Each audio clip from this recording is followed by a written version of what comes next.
Namaskar. You're listening to Akashvani. Welcome to our March special women's program, Women in the Arena, in our Yuvavani segment.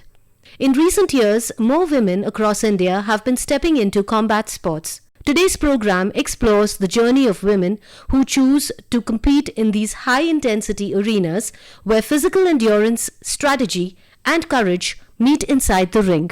Our first guest is Nabila, a national-level Jujitsu athlete who has won multiple national and international medals in Jujitsu. She was also selected to represent India at the 2018 Asian Games in Jakarta.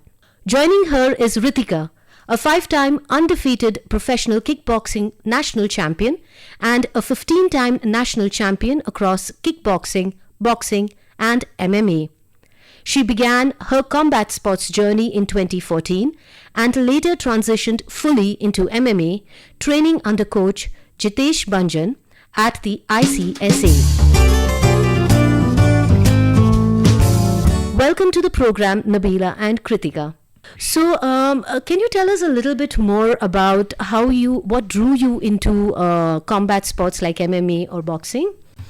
This is a question I get asked very frequently. Honestly, I didn't get into Jiu-Jitsu thinking I would become a national champion. It started very casually. A colleague told me about it and I just decided to try it on an impulse. So I was always interested in sports growing up. My school PT sir suggested that I try kickboxing and my mother also encouraged me to learn it. So I joined initially just to try it out, and at that time I never imagined it would become my career. But once I started training and competing, I developed a strong passion for this sport. When you joined MMA, what was the reaction of your parents? How did you reveal it to them? So I've been very lucky when it comes to this. My family was very, very supportive. Even at times when I had to choose Jiu-Jitsu over architecture, which meant I had to quit my job for a brief period of time, my family stood by me even then. My mom was very supportive. She has encouraged me to learn kickboxing and then also supported me when I choose to transit into MMA, right? My family is still supportive. At the same time, my dad thought it is just for an hobby purpose. He didn't know that I would choose it as a career path. What kind of physical fitness is required for someone to get into MMA, especially for a girl? To get into MMA, I don't think you require any sort of physical fitness. It's when you get into it and you can start training for it. Can you walk us through exactly what happens when a fight begins and what is happening in your mind before the bell rings? Yeah, interesting question. Just before a fight begins, there's a lot happening in your head. The fight has already played out in your mind many times. So there's a lot of tension and anticipation. But the interesting part is that the moment you actually step onto the mat, the mind almost goes blank. Once you get onto the mat, I rarely remember the first few seconds, sometimes even the first minute of the match. At that point, your muscle memory just takes over and all the training starts working on its own. Before the fight, there's a lot of adrenaline. Your heart is racing, the crowd is loud, your mind is preparing for the battle, and mainly the energy around you is very intense. But like Nabila said, that the moment you walk towards the ring, your training, your confidence and your belief just takes over. So in that moment, it's just you, your opponent and the game plan. That's it. Have you faced a lot of injuries and how do you deal with those injuries? I think if I have to list the number of injuries I have faced, even I would not remember what all injuries I have got. So recently, like currently I'm recovering from a back injury. There are multiple injuries I have got, be it shoulder, be it the knee, be it the back. So I think injury is a part of the sport, and I think every athlete should know how to handle injuries. What has been your most memorable win and what makes that moment special? So, one of my most memorable wins came during a phase early in my career after my first nationals when I was around 15 years old. Even though I belonged to the junior category, I started competing in the senior category, and most of the fighters I faced were much older than me and had years of experience. And there were fights where I faced opponents who had competed internationally, and before the fight, people would just come and tell me that, oh, this opponent had competed in Asian Championships or competed in the World Championships. But every time that happened, instead of getting intimidated, I went into the ring and managed to defeat them. And actually, even as a newcomer. So, without a doubt, it was the Nationals in 2018, which also served as a selection camp for the Asian Games. The preparation for this was intense. I had to cut almost 9 kilos in about 2 weeks and go through a brutal training camp of nearly 5 hours a day, while also managing my work as an architect. When it all came together and I won double gold at Nationals, it also meant I was selected for the Asian Games. It was an incredible moment, one of those feelings that's very hard to be described. Even today, when I think of it, it still brings me so much joy. So coming to the Asian Games, and you guys like participate internationally, what kind of government support do you guys get, like in MMA and, especially women fighters? When you're competing at amateur level, you literally have to invest money. For it can be the fighting fees, be it your supplements, everything, like literally everything. But once you step into the professional MMA thing, fighters do get paid. Fighters get, if you are competing in a bigger promotions, the more big promotion you compete in, the more the fight purse is. What is the ratio of men fighters to women fighters who are participating internationally from India? So if we talk about a particular promotion, let's talk about MMA promotion. So in a promotion, you will see that if there are maybe 8 fights for men, there will be only 1 or 2 fights for female. And when you talk about the tournaments, like let's talk about kickboxing tournament, let's assume. So there are equal weight categories for men and women. But then the ratio for men and women differs. So for example, if there are 5 weight classes, 5 for women and 5 for men, the number of men will be, let's assume, 100. The females will be 60. 50 or 60. So yeah, it definitely differs. Is it trending in India now, women joining MMA, women participating in MMA? Do you think a lot of women are joining? So yeah, so people, if we talk about women, they do hop for trend also, but I think more than competing, they practice for self-defense. More than self-defense also, I feel they practice to get that confidence. What is a mental block that they have that you need to take care of before they actually get into the arena? Injuries, they're scared of training with men. Mm-hmm. Okay. For me, it's the mindset of the particular female, if we talk about, because in their mind, it's like, okay, we are starting new. I can't defeat this particular guy, or I can't practice with them because our strength compared to the men is lesser than, compared to men it's less. So it's all in it's all their mindset.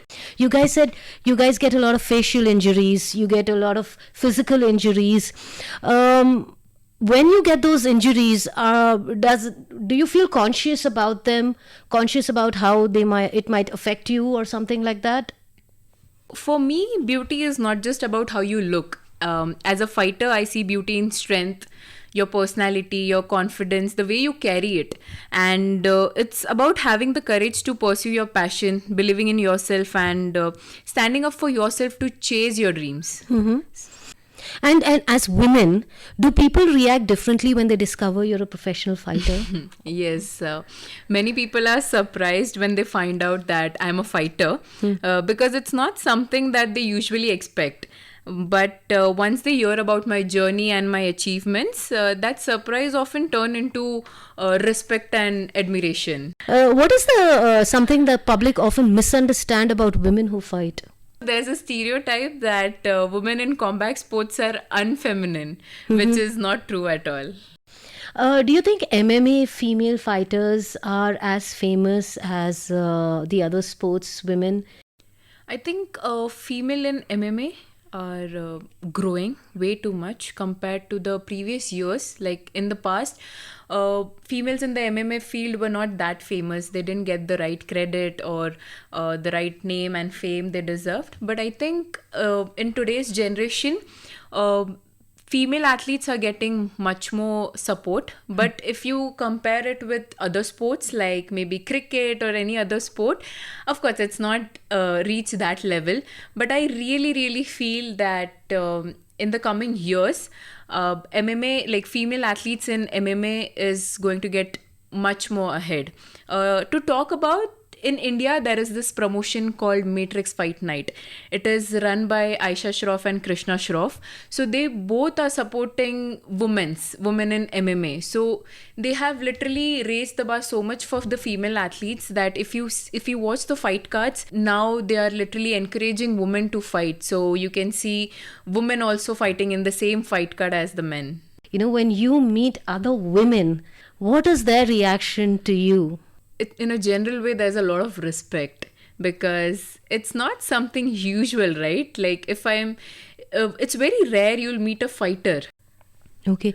What about finances? How do you take care of your finances? Throughout my journey, I would say my mom has been a great support for me regards to the finances also, because until you're competing into professional MMA, you don't get paid. Fighters or the athletes, they don't get paid. In amateur series, it's all fighters' money going. It can be the traveling, it can be the stay for that location. If I'm staying in Mumbai, I have to travel to maybe maybe Jammu and Kashmir, UP. I have to take care of my supplements, my nutrition and everything. And in return, we are actually not getting paid. So throughout my journey of kickboxing, my mom has spent a lot of money on it.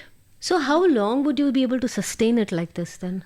But in this professional MMA, like I spoke about amateur MMA, right? So in professional MMA, fighters do get paid.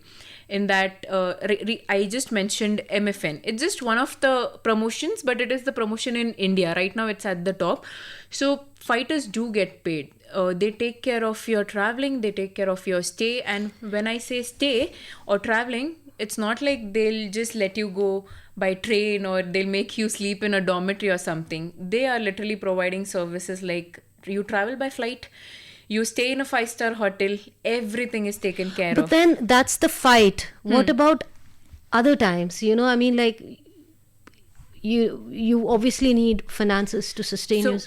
in my case, like I said, in my free time, I do I train people. And also as of now, I'm planning to start up a business. So yeah, we have to do side hustles. People who are fully into the sport, there's no way that until and unless you get sponsorships, there's no way you can sustain this financially. You have to do a side hustle to sustain in this sport. So outside the sport, I'm actually a full-time architect. Jujitsu came much later in my life. So architecture takes care of all my bills. Throughout the journey of your MMA, what has fighting taught you about yourself that nothing else could? What have you learnt about yourself through this journey? So more than anything, fighting has taught me that the biggest opponent is often your own doubts and fears. That's something my coach has always taught me. And once you learn how to overcome that, you will realize how strong you really are. So fighting has taught me that I'm a lot tougher than I thought I was.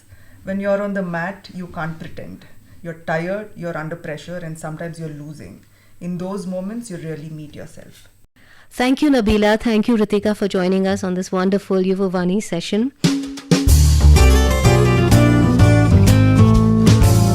Today we heard how discipline, courage and perseverance shape the life of fighters who step into the ring. For Nabila and Ritika, combat sport is not just about winning a match. It is about discovering strength, resilience and belief in oneself. Perhaps that is the true lesson of the arena. When we face our fears, we often discover who we really are. To remind you, Yuvavani, our monthly youth program, airs every 4th Thursday on Akashvani. And this was Yuvavani's special March edition.